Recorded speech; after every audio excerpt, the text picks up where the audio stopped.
Live y de YouTube, este es su programa Camino de Vida. Hoy, como todos los días, estamos hablando sobre lo que el Señor tiene en cada momento para cada uno de nosotros. La forma como Él nos deja conocer cuál es su deseo para que escuchemos de su palabra, para que de ella aprendamos para cumplirla. Dice la palabra que desconociendo a Jesús aseguraremos la condenación. Corintios nos va a enseñar un poco al respecto.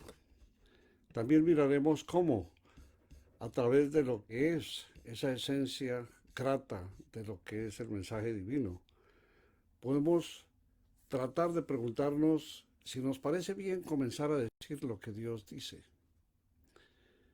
Claro que lo natural sería, ¿no nos parece acaso bien comenzar a hacer lo que Dios manda? Hablaremos de esto según la palabra en Proverbios. Digamos que hay una interrogación. ¿Qué viene después? La historia nos lleva al caso de el amigo Charles Finney. En octubre de 1821 se encontraba sentado en cierta oficina un joven estudiante de leyes. En ese momento Charles Finney acababa de llegar muy de mañana y estaba solo cuando el Señor empezó a hablar con él. Suscitóse el siguiente diálogo en su fuero interno. Nos narra y nos dice: ¿qué harás al terminar tu curso de estudios? Él contestó: me estableceré de abogado en algún lugar. Y más tarde preguntó el Señor: me retiraré de mis actividades. Y después, el título de este ejemplo de esta historia: y después moriré, contestó él. Y más allá de la muerte fue la pregunta. Temblaba Finney ante este pensamiento y solamente se imaginó el juicio. Salió de la oficina y corrió en una arboleda a 1 kilómetro de distancia. Pasó todo el día en oración, habiéndose hecho el propósito de quedarse allá hasta encontrar la paz con Dios. Se vio a sí mismo delante del tribunal de Dios. Además vio claramente lo que significa la vanidad de una vida interesada, llevada con el único propósito de gozar de las cosas de este mundo. Tras una lucha que había durado todo el día, salió Charles Finney dentro de los árboles, totalmente animado ahora del noble propósito de vivir de allí en adelante para la gloria de Dios y de gozarse solamente en Él. Desde ese momento en adelante Dios lo utilizó de una manera maravillosa, no como abogado, sino como mensajero de la palabra, para llevar a miles de almas a la salvación por medio de un ministerio que ya tiene más de 50 años. Este hombre, llamado el más importante restauracionista estadounidense, fue un líder del segundo gran despertar cristiano de Estados Unidos, que tuvo un profundo impacto en la historia social de este país. Eso nos lleva a que dialoguemos un poco como Corintios. Pablo en la primera carta 15:32 nos dice: si como hombre batallé en Éfeso contra fieras, ¿qué me aprovecha? Si los muertos no resucitan, comamos y bebamos, porque mañana moriremos. En el esplendor de la gloria divina, esta frase ha saltado al comentario general, y es lo que, desde el punto de vista pagano, cuando solamente pensamos en las cosas del mundo y de la carne, decimos: comamos y bebamos, porque mañana moriremos. Es tanto así como pequemos, porque mañana no nos vamos a dar cuenta de nada y no habremos gozado de nada. Es una de las expresiones más mundanas que escuchamos. y de las que más hacemos uso cuando vivimos para la tierra y para el mundo, y no para quien le dio existencia. No es fácil encontrar respuesta a quienes, haciendo uso del verso bíblico, hacen un atentado permanente contra el sentido de la palabra del apóstol, las cuales quieren confirmar que quienes no cumplen con las normas establecidas para encontrar el camino del buen vivir, viven solo para el mundo, para sus placeres y el pecado. Y para ellos que no hay resurrección, el mundo podrá seguir siendo especial, y en él encontrarán todo tipo de satisfacciones y de alegrías pasajeras que solo acumularán hierros y faltas en contra de su respuesta como seres creados ante el Dios que justamente mañana, cuando sea el momento final, preguntará: ¿qué hicimos para luchar, vencer y batallar como lo hizo Pablo en Éfeso? Siendo criaturas naturalmente dedicadas a hacer transgresión y a quebrantar ley y normas, tenemos que preguntar si nuestra condición humana puede tener respuesta positiva. Y ello nos llevará a conducir y concluir que solo un ser infinito que es Dios puede tener para nuestras vidas una transformación que nos recupere y nos eleve la dignidad, que esté por encima del mundo putrefacto en el que nos encontramos, alejados hoy del mensaje divino y en el que parece que la humanidad desea seguir ahogándose. Sí, Jesús es quien tiene respuesta de vida. Y a través de su misericordia que nos regala, podremos encontrar soluciones y remedios y medicinas a todo infortunio y desazón en que permanentemente nos encontramos.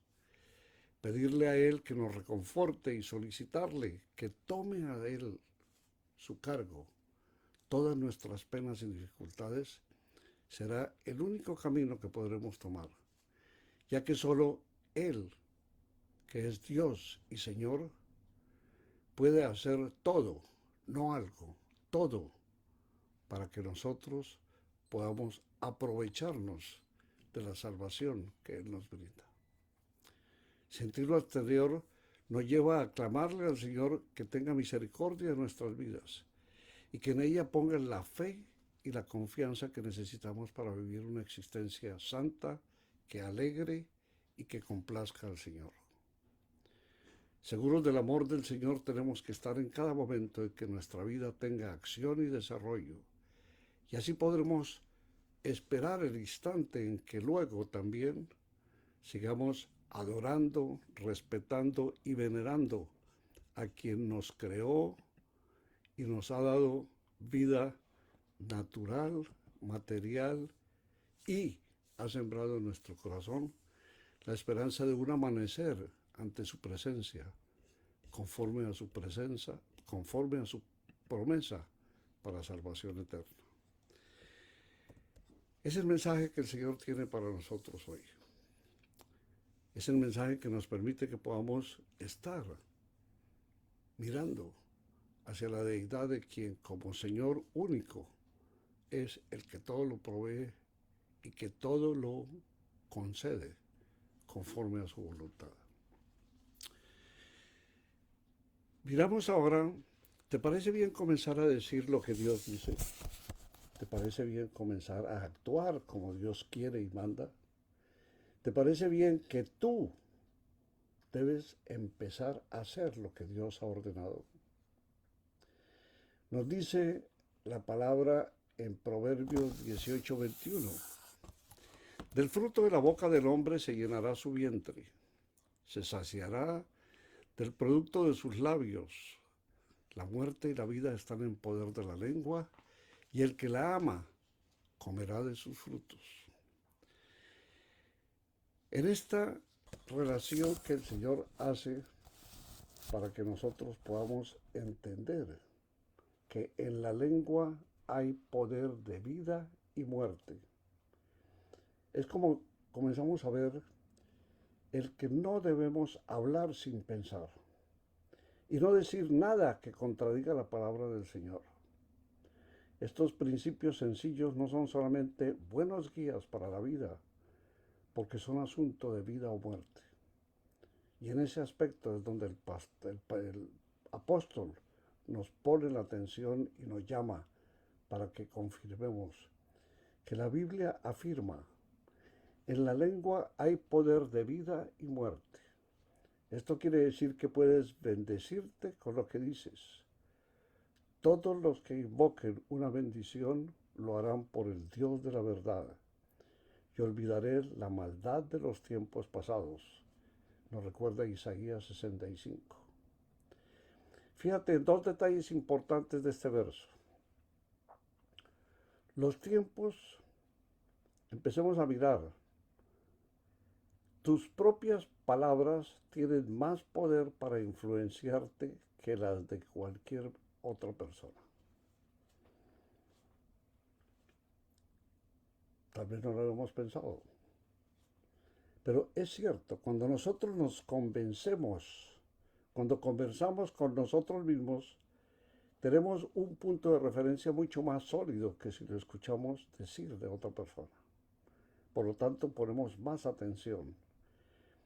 Y es así como esas palabras tienen un poder para hacernos disuadir de lo que seguramente no es lo que debemos hacer. En el análisis, lo que importa no es lo que digan otros, es lo que te dices a ti mismo cuando ellos terminan de hablar. Por lo tanto, lo que tú cuides es no hablar sin pensar. Tú siempre tienes la última palabra, siempre y cuando seas tú el que dialogue contigo y el que decida sobre ti. No importa qué, la palabra final la das tú. También hay otro punto que nos enseña este verso. Nunca vivirás lo que Dios ha planificado para tu futuro mientras sigas viviendo en el pasado. Asimilemos este concepto para mirar cómo a través de nuestra vida, una buena parte de ella la vivimos añorando, deseando y soñando para que las cosas buenas por las cuales estuvimos viviendo en tiempo pasado nos ocurran hoy y se asomen otra vez mañana.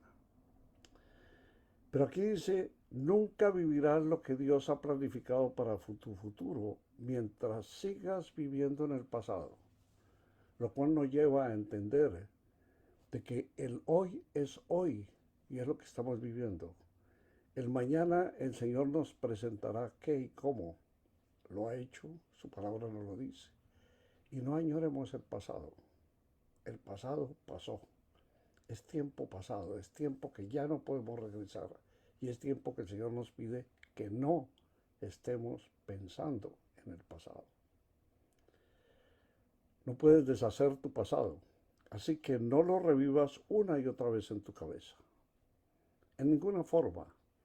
Si fue en el negocio fabuloso que no hiciste, si fue en la oportunidad que tuviste y no realizaste, si fue en lo que quisiste hacer y no realizaste porque hubo algo, no importa lo que haya sido, ya pasó. Por lo tanto, no revivas en tu cabeza lo que ya sucedió. Dios declaró, olviden las cosas de antaño, ya no vivan en el pasado. Voy a hacer algo nuevo. E Isaías nuevamente en el verso número 18 y 19 del capítulo 43. Es hora de llegar a un acuerdo con Dios, de comenzar a decir lo que Él dice sobre ti. Eso no es poca cosa. Lo que dices desde el momento en que te levantas por la mañana hasta que te vas a la cama por la noche, no solo influye como lo hizo en el día, sino que esa influencia mirará toda la perspectiva y dirección de tu vida. Si has estado orando y pidiendo respuestas específicas a Dios, puedes afectar el resultado asegurándote de que lo que dices esté alineado con lo que Él dice. Así que cuando hables, ten siempre esto en mente. Que no se escapen las palabras de tu boca, sino es haciendo lo que el Señor quiere y manda que hagamos.